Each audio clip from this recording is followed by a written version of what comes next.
good evening, and welcome. Tonight I'm going to be telling you all about the history and geography of Iran. Now, a disclaimer before I get started. My channel is all about relaxation and education, but it's also about world peace. So, what I don't want are comments disparaging the country or attacking the country. Please don't dislike this video because of the topic. If you want to dislike this video because of the video itself or me personally, feel free to do so. You're allowed to do that, but please don't leave negative comments just because it is, a country that is widely debated around the world. That's not the kind of energy I want to bring to this channel. This channel is about education and relaxing you. So, without further ado, let's get into Iran. Here's my pencil. Iran is a very interestingly country geographically speaking. I'll show you a lot of cool pictures in this book after I go over the history.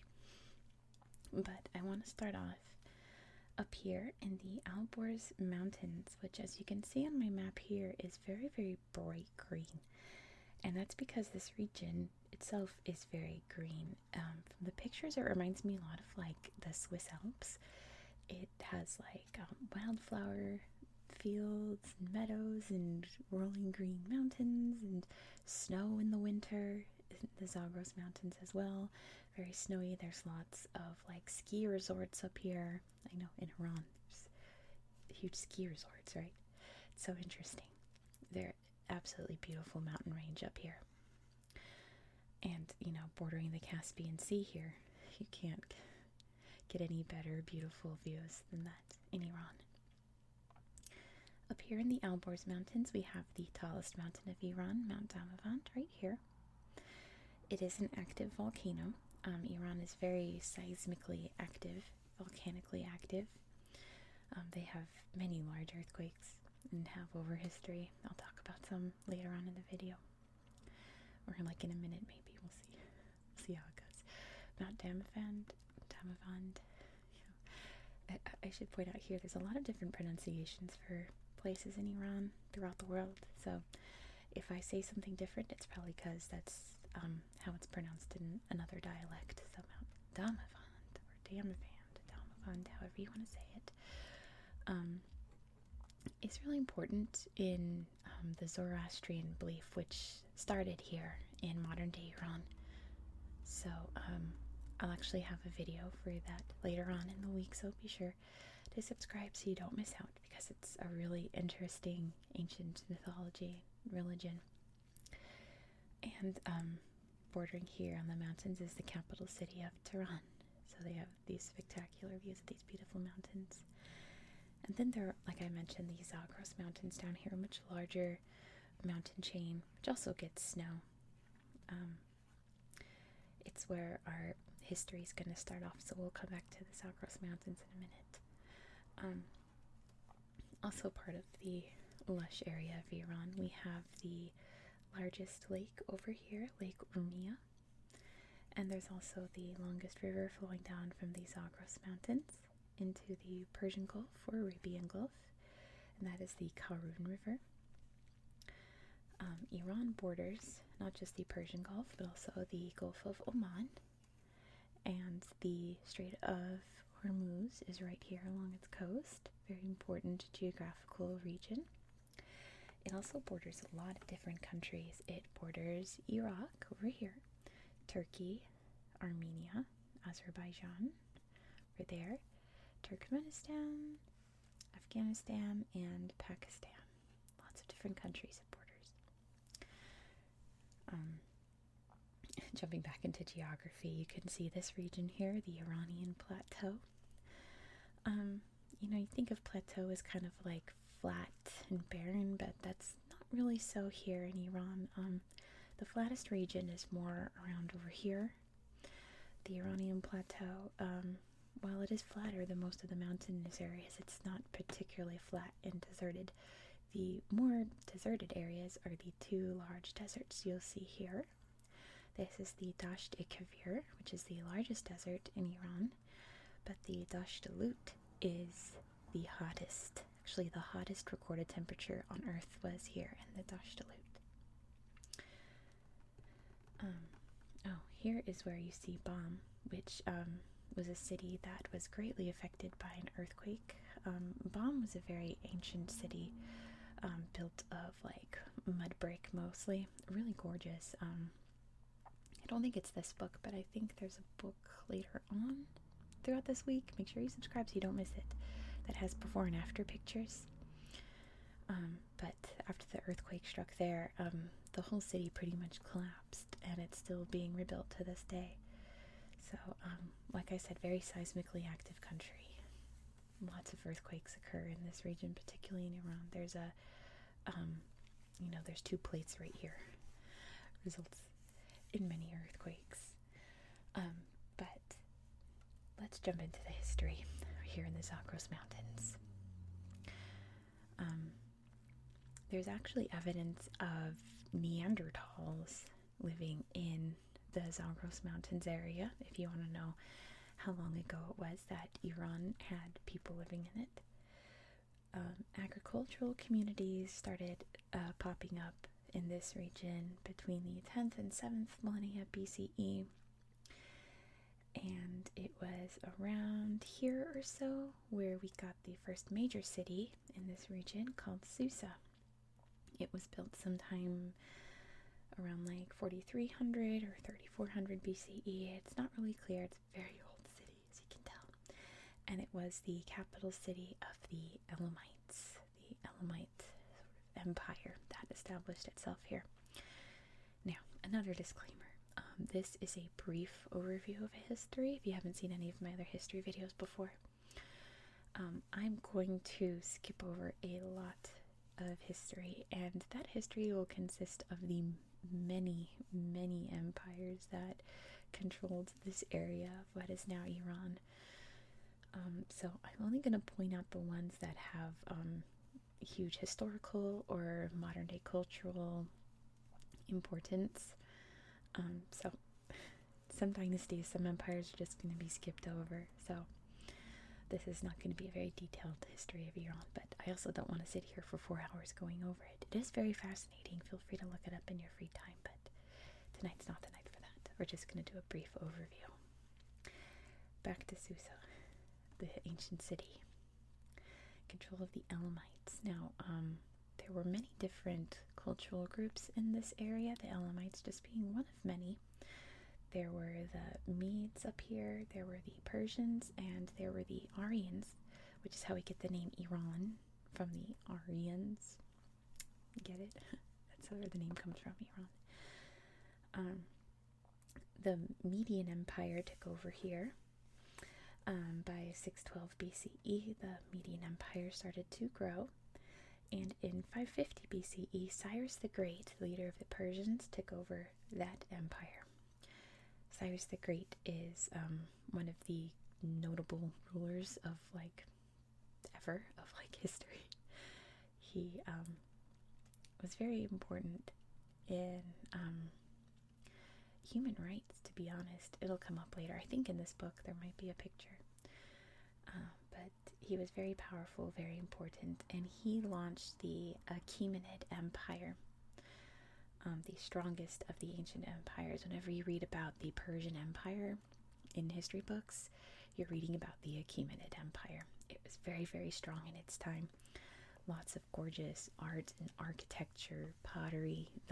I'll have a whole video on ancient artifacts from ancient Persia. They're so beautiful, so imaginatively and interestingly made.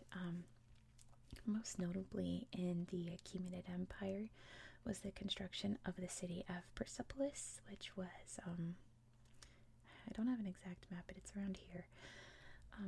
Very gorgeous ancient city. The reconstructions of it are beautiful. I just did a long series on Greece not long ago, so the Persians came up there because the Persians and the Greeks fought many wars against each other. The two powerful territories brushed up against each other, and wars broke out throughout the 5th century BCE. The Persians invaded Greece, the Greeks fought back. I had a whole video about the Spartans fighting the Persians. It was a big back and forth, but the Greeks eventually won out when in 334 BCE Alexander the Great swept in and toppled the entire Achaemenid Empire, burned down the city of Persepolis, and made this area part of his gigantic empire. However, he died while he was out conquesting, and his huge empire broke apart into many pieces. The Achaemenid Empire in particular was really huge. I mean, it stretched from like Egypt to like the Indus River Valley. It was massive, so Alexander took over all of that and more. So it split apart into many different factions. The faction that controlled Iran was eventually taken over by the Parthian Empire in the 2nd century BCE, the Parthians being another one of the ethnic groups of the region. They were eventually taken over by the Sasanian Empire in 224 CE, much farther in the future. The Sasanians were the first empire to really hold strong control over the region in like the Middle Ages, and they also fought many wars against the Romans, later the Byzantines, because their territory was right over here.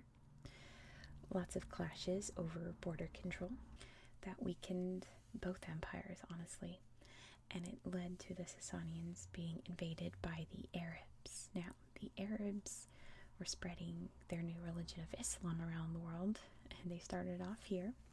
Islam is still very prominent in Iran today, very prominent, and it all started with the Arab invasion. The first big, I suppose I'll say the caliphate, was the Umayyad Caliphate. Eventually, over time, they were overthrown by the Abbasids in 750, and that led to the golden age of so many different realms of academics and art. Poetry flourished. Beautiful, oh my gosh, the beautiful mosques built during this time, stunning. Artwork, advances in astronomy, mathematics. I mean, this is when like algebra was invented, trigonometry was invented. Just an explosion of culture. Iran goes through a lot of up and down periods, and this was one of their big ups. You'll notice a common theme throughout its history that it really does go up and down. A big down followed this golden age in 1219 when the Mongols invaded and took over. From 1219 to 1221, the Genghis Khan and the Mongols ransacked the region, actually killed 3/4 of the population, and wound up establishing their own new dynasty. But I want to skip ahead. Like I say, I am skipping a lot of the dynasties. I mean, I've already skipped at least 5 at this point, so apologies. But I want to jump to the 1500s when Ismail I established the Safavid Empire. And that's very important because he established Shia Islam in the country. So I'm sure you know that there's Sunni and Shia Islam. The area was primarily Sunni. This is when Shia was put in place, and it still is today very much so. This is the biggest Shia country with the most Shiites. It's just extremely important to the culture of the country today, so I want to point that out. The biggest, most important leader of the Safavid Empire was Abbas I. He was a very strong leader. Another up in its history when he was in power. But the Safavid Empire was weakened very much by internal conflict, wars with the Ottomans, their new neighbors at this point. Those were the main reasons, but there are many, which led to a down. Eventually, the next big important ruler of this time was Nader Shah, and he wound up reconquering a lot of land that was lost to the Ottomans, like this land up here. and then also the Russians who had started coming in down here and taking over land. So he reclaimed that. Nadir Shah was one of those rulers in history where he did do a lot of good for the country, but history looks back on him as a very bad person because he invaded Delhi and completely ransacked it in the late 1730s. Very devastating. So that's what he's mainly known for in history, as like a horrible massacring leader. The next leader I want to mention, in 1794, when Aga Muhammad Khan came into power, throughout all of the many dynasties and empires, caliphates, what have you, that was in charge of the area, the capital was moved around 30 times or so. So it was this leader who moved the capital to Tehran, where it is today. And that's why I want to mention him. That empire waged many wars with Russia, starting in 1804, ending in 1828, which again weakened Iran and most devastatingly led to a really horrifying famine in 1870. Very devastating. Another down. It led to a lot of protests and riots and calls for change, which did happen in the early 1900s when a modern government was established, and they put in a constitution and a parliament, all of things that come with democracy. But it was very weak and not very stable, and World War I was right around the corner, which did not help. The Ottomans invaded during World War I, which was a big down. Let me put it that way. This is an ASMR channel. It's very relaxing here. This is a point where a lot of really terrible things happen in Iran's history. And, I always say this whenever something very bad happens in a country's history. I'm not trying to gloss over it or pretend it wasn't as bad as it was. I'm just, we're here for relaxation purposes. We're not going to get into details of human misery. But do let me point out that the Ottomans killed many, many Iranians. There was a lot of pushback against them. The Ottomans fired back. They launched a full-on genocide against the Christians in this region. And it also led to a massive famine again in 1917 to 1919, long after the war ended. So the British actually helped lead a coup in 1921 that overthrew that government. The British were very interested because there were many petroleum fields down here, still is today, and they wanted those very much. So they helped establish a new government, a more Western government that would be more friendly with Britain and the West in general, so that Britain could control the oil. So a man named Reza Shah came into power. He eventually became the reigning monarch in 1925. And he was the one that said this country can no longer be called Persia, it's going to be Iran, and insisted that everyone internationally refer to his country as Iran, and it still is today. Skipping to World War II, which of course we have the Soviets up here, and they had allies with Britain. They both pressured Iran to expel the Germans out of their country, and Reza Shah refused. So the Soviets and British came in and invaded and took over. The Soviets controlling more of the north, and of course the British controlling more of the south for obvious reasons. Reza Shah abdicated in 1941 in place of his son, Mohammad Reza Pahlavi. And let's skip to 1951, when the president, Mohammad Mossadegh, nationalized the petroleum industry, mainly to not let Britain try to control that industry anymore, put that power into the government. And the United States actually helped lead the coup that overthrew his administration in 1953. Again, for obvious reasons. Reza Shah was, back in high command, and he launched what was referred to as the White Revolution, where he really tried to westernize and modernize Iran. giving women a lot more rights than other Islamic countries, like allowing them to have their heads uncovered and the right to vote. However, the Iranians were mostly not very pleased with him because they didn't want ties with the West. There was a lot of corruption going on as well. So the main person to speak out against the administration was Ruhollah Khomeini. He was jailed many times. He was exiled out of Iran. And, it all came to a head in the 1970s when the price of oil skyrocketed, and it led to inflation in Iran. Once you have a massive inflation, around the corner is a massive recession, which is exactly what happened. Also, the government started firing on protesters, which is terrible. And there were more and more instances of corruption happening in the government. So in 1979, the Islamic Revolution came into full swing. It was a full-on massive protest. Pahlavi fled to the United States, and now known as Ayatollah Khomeini came back to Iran and became the supreme leader and established an Islamic Republic in April of 1979. It still is today. It's still very heavily Islamic, and Islam influences many of the laws and ways of life here in Iran today.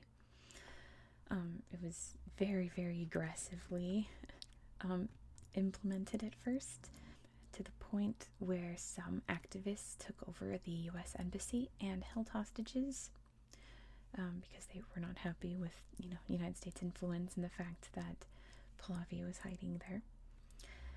It was a very intense standoff, eventually ended 2 months later after a lot of negotiations.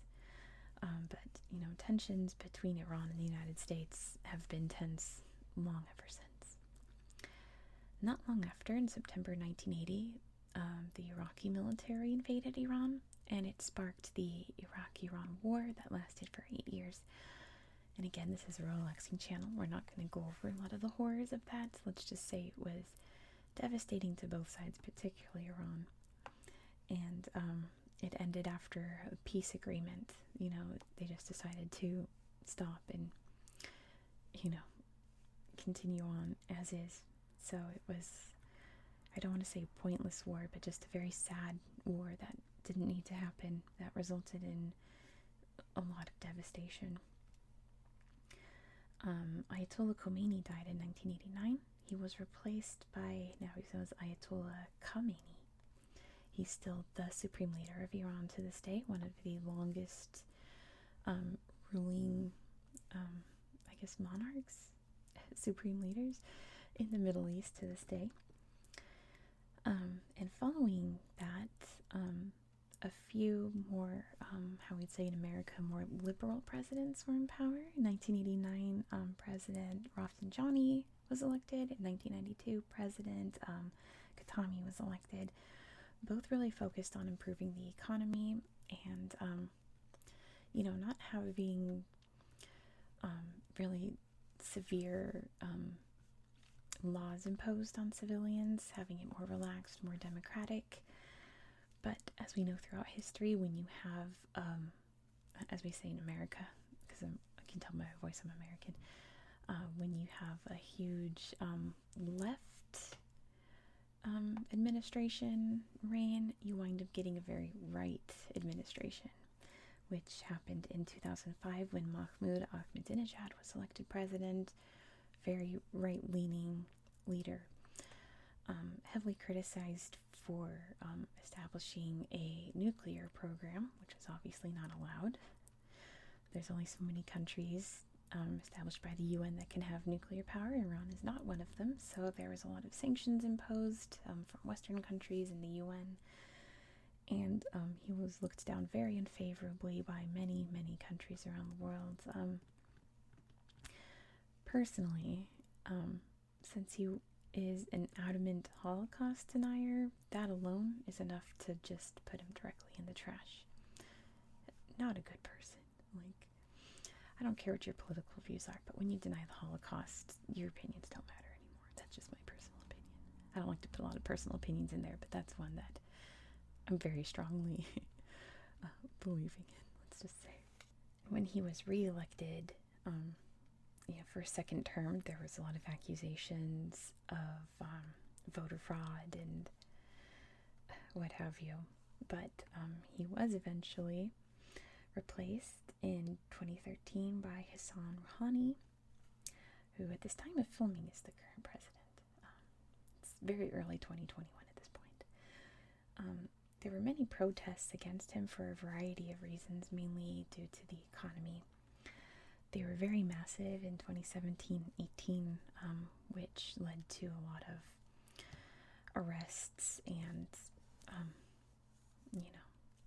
devastation. And even more so when protests started up again in 2019 and 2020, where, they cut off the internet. Many people lost their lives in those protests. It was very devastating. And in more recent history, in January 2020, the United States randomly assassinated one of the, basically the highest ranking general in Iran's military and government. Iran was obviously not pleased by this because it was just very sudden and out of the blue, just a sneak attack that killed him. They responded by attacking U.S. forces in Iraq, and in doing so, accidentally shot down a Ukrainian airplane full of innocent civilians, and they denied it for 3 days. They said it wasn't them that did it. Eventually they confessed that it was an accident, and they accidentally shot down a passenger plane. Very sad, very, again, unnecessary. All the fault of the United States president at the time, let's just put it that way. So, anyway, to wrap up the history, as I said, Iran's gone through many different ups and downs. It's a common theme in its history that one power is overthrown. That power typically does well until it doesn't, and then that one's overthrown. So we don't know as of now in the present whether Iran's history is on an up or a down. Only the history books of the future will know that. So that is where we are today with Iran. It's an uncertain future, but most countries at this point in history are very uncertain. So let's get into the book and look at some pictures of Iran. The cover here has a woman in this, I think, very beautiful face covering, which really interestingly enough, sorry, there's a picture here in my atlas of the same attire. Let me slide this back up. There we go, so I can show you the pictures. Here we go. This is always my favorite part of the video. Example, I think this is the Blue Mosque, of just the gorgeous, gorgeous architecture of the mosques in Iran. Very stunning. So, a picture of a bazaar, which is an indoor, sometimes outdoor, but mostly indoor marketplace. There's a good political map of Iran, all of the major cities. Example of the Silk Road. The territory that is now Iran. I suppose the Persian Empire was really important in its place geographically because it was right between these huge powers. A lot of people had to pass through to trade. Another example of what the bazaars look like, selling some spices. And here they're selling some fish. A lot of caviar comes out of Iran. Very noted for that. Here's one of the ancient cities. This looks like Bam, to be honest. Yeah, I wonder if it is. It doesn't say in the caption, but that's example of the ancient cities that exist in the desert. This is really pretty. The Ali Sadr cave, a water cave. Here's a geographic map of Iran. Look at this. Isn't that gorgeous? A little village here in the mountains in the Alborz range. Here is a salt flat, very prominent in the desert region. Very inhospitable, and everything is salt. Here's Mount Damavand. Look how beautiful that picture is. Doesn't this look like it comes out of the Swiss Alps? Really gorgeous. Here are some flamingos, part of the migratory birds at Lake Urmia. Oh, here's a picture of after the earthquake of Bam. Really Like I said, Iran's a very seismic country. An example of some snow. Oh, and a picture. This book is a little old, you'll see later on, but this is highlighting the drought from 1998 to 2001, after which, after droughts, when you get the rain, there's severe flooding. So that's what this picture shows. Look at Iran's cities. This is Shiraz, the bazaar they have there. And this is Isfahan, which has what I think like the most beautiful architectural spot in all of Iran. This huge, gorgeous, it's actually 2 mosques in one huge complex with this giant garden area in the middle. I love looking at pictures of this place. It's gorgeous. Moving water. Oh, so the ancient Persians built a lot of irrigation canals, mostly underground, most of which are still in use today. Look how gorgeous. Can you believe this is in the Middle East? It looks so pretty. This looks like Canada even. It's gorgeous. See, look at this. Beautiful wildflower fields. I just want to go running through it. It looks so beautiful. Look at the big mountains in the background. I love this picture. The red rose is the flower of Iran, the national flower. Oh gosh, there's a snake. So I'm always very conscientious of snakes on my channel. Look at this cute cheetah. I've known people who've had very severe phobias of snakes where they can't even look at pictures, so there's a snake on this page. But here's the Asiatic cheetah. So yeah, cheetahs don't just live in Africa. The African cats migrated from the Middle East into Africa, so there's still some Asiatic cheetahs, obviously very highly endangered. This snake is the Maynard's long-nosed sand snake. I personally think snakes are beautiful, but there's a lot of very venomous snakes in Iran. And here's a very sweet little sun bear, also very endangered. Okay, snake is gone, if you're like that. Here is what are they called? I'm blanking on it. What's it called? Kingfish? No. What are they called? I think it says over here. Lionfish. Is that what I said? I said kingfish. Lionfish. Which I believe are poisonous, right? I'm not sure if this one is. My cat's snoring really loudly in the background, if you can hear that. Here's a sea turtle, which along the shores of Iran here, we get lots of turtles that come to the beach to lay their eggs. And here's a Portuguese man-of-war, which I had an irrational fear of as a child. I was terrified to go in the ocean because I was afraid of Portuguese man-of-war. Obviously, we don't have them here in California, but I was very nervous about them. Here's an example of some of the ancient art of ancient Persia. It's probably from Persepolis, I'm sure. This is Zarathustra, or Zoroaster, who established Zoroastrianism. And like I said, I'm going to have a whole video about Zoroastrianism coming up, so be sure you're subscribed. Here's Cyrus the Great great leader of ancient Persia, established the Achaemenid dynasty. Oh yeah, this is the book. Here's a picture of Babylon, which Cyrus also conquered. This is the Cyrus Cylinder, and it was basically his charter of human rights. And oh yeah, it says on here, a copy of the Cyrus Cylinder, the clay tablet that recorded his human rights policies, is on display in the United Nations building in New York City.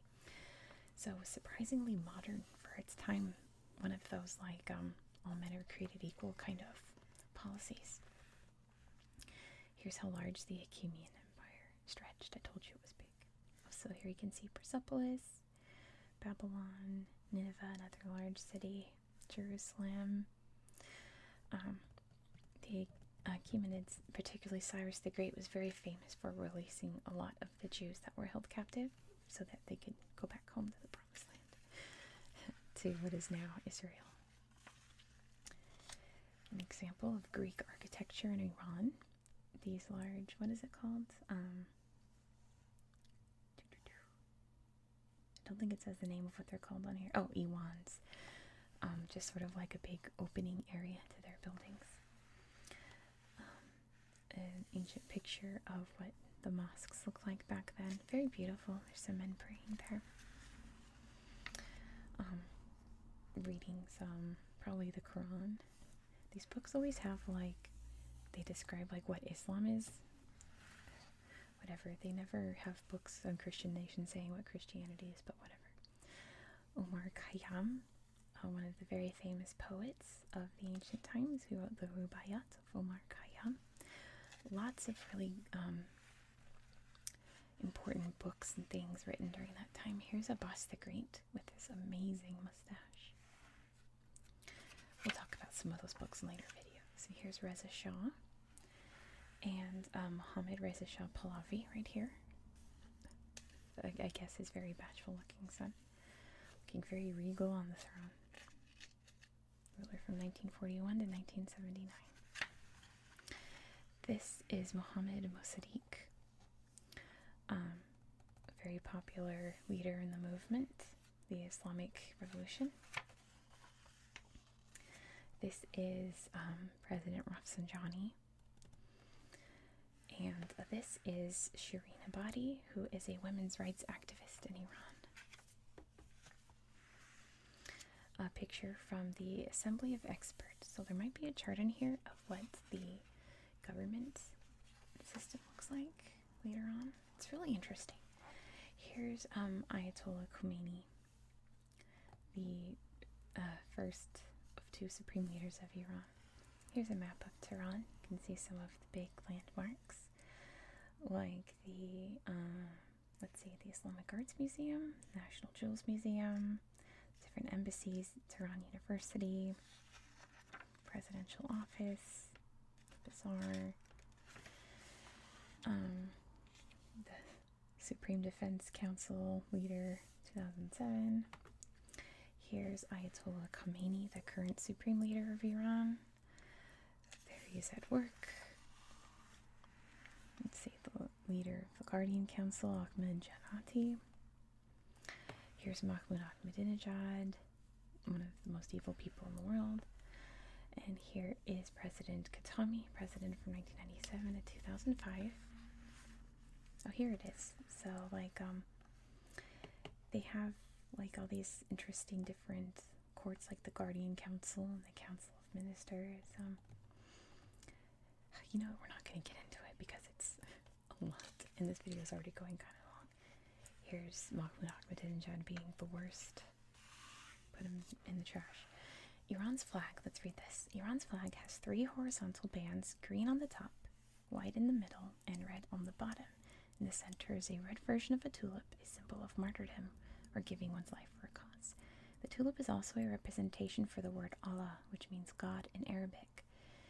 In white Arabic script, on the central border, the phrase Allah Akbar, God is great, is repeated. The green on the flag represents growth and the connection to Islam. White represents honesty and peace. Red stands for bravery. The flag was adopted after the Islamic Revolution in 1979 and is a slight variation of the flag used under the ousted Shah. He's an Olympic athlete. This part's about the national anthem. Here is a woman picking some crocus flowers. Rich in resources, very true. Iran's very famous for its carpets. I'm sure you've heard of Persian carpets. Very famous throughout the world. So she's making it by hand. A map of the natural resources of Iran. Here's a farmer hard at work. And Iran is one of the world's biggest producers of pistachios.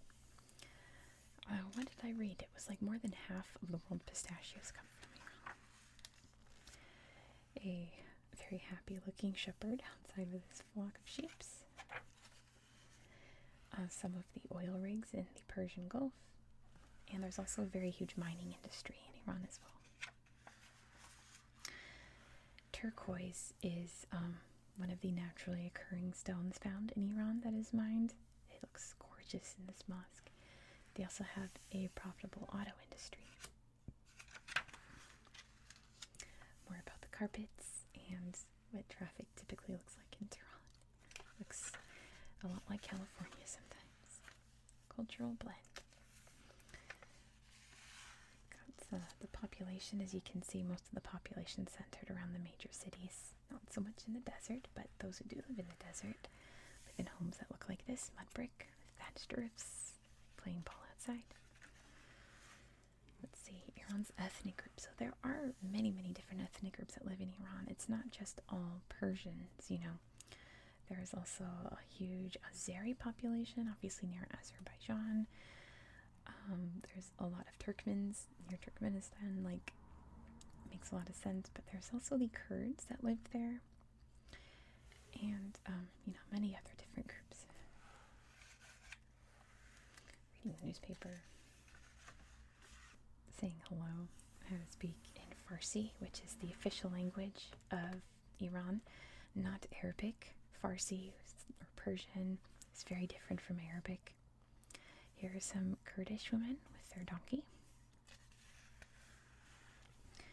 Here is a girls' school, clearly.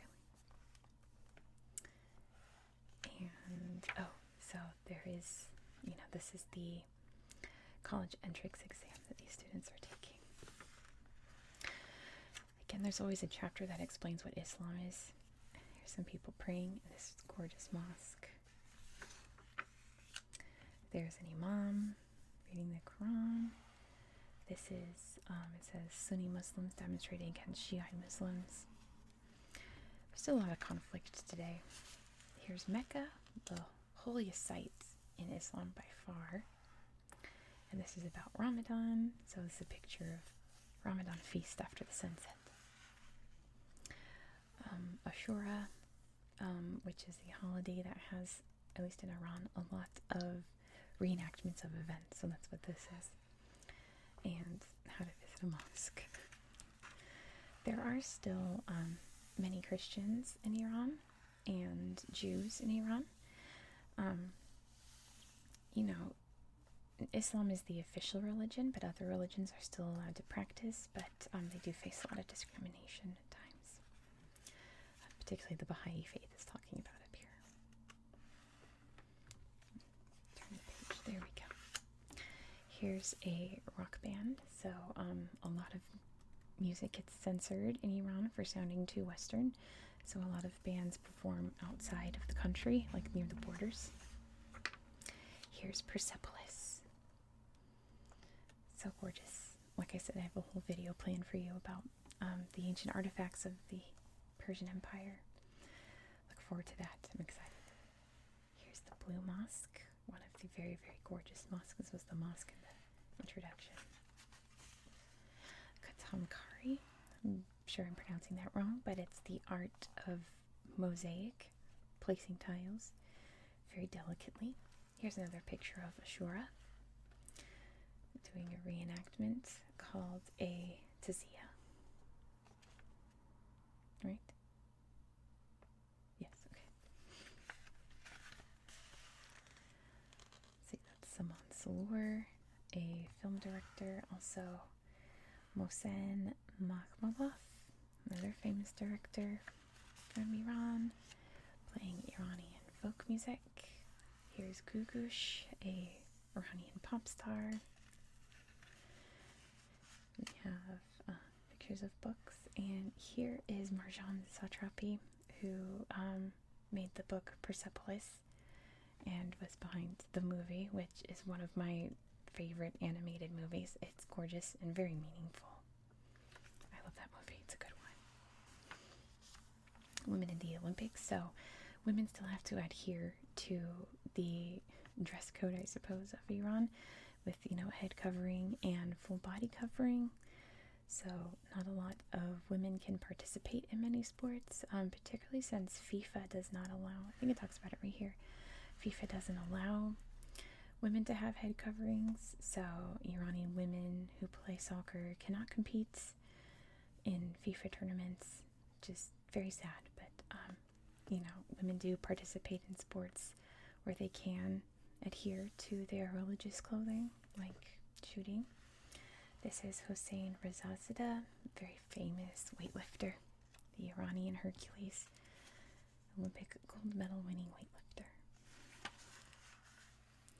A nice family of a cute little grandmother there. picture of a wedding. These books always show what weddings look like or what wedding attire looks like. And at the wedding festival, weddings are a big deal in Iran. There's a baby. It says the average Iranian family has 2 children. So 1, 2, they're set. And example of a funeral, which are also very elaborate, and a lot of black dress for the mourners. Example of a shop in Iran where you can see it's still very Western style clothing, but still adhering to their religious beliefs. This very beautiful woman studying, and this family eating. They look happy. There's a salad. And this is the celebration of Nowruz, which comes from Zoroastrianism, and still around today, even for people who aren't Zoroastrian. It's just an Iranian cultural thing. It's a New Year's celebration that goes over 13 days, and there's a lot of really interesting things they do. This one is showing this table that they set out, and everything on here starts with the letter S and represents, they all symbolize different things. It's really interesting New Year's celebration. Here we are celebrating one of the national holidays in Iran, all decked out. Oh, and that's the end of the book. Oh, darn. Thought there would be more. Oh, well. Anyway, that's that for that. Let's listen to the pages. Don't you love that sound?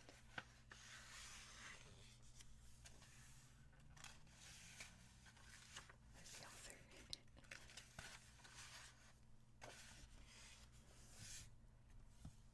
There we go. Look at this camera. So that's that for the history and geography of Iran. I hope you found this video relaxing and educational. I've got nearly a week's worth of Iran-themed videos coming for you. Like I did with my Greece series, which I'm probably going to implement from now on, I'm going to divide modern history and ancient history equally in countries like Iran that have very long and elaborate ancient history. So we're going to get 2 more videos about Iran today, and then 2 really cool videos about the ancient Persians. So look forward to that. Again, make sure you're subscribed so you don't miss out. It's going to be great. I'm really looking forward to it. Thank you so much for watching. I hope you have a very good night.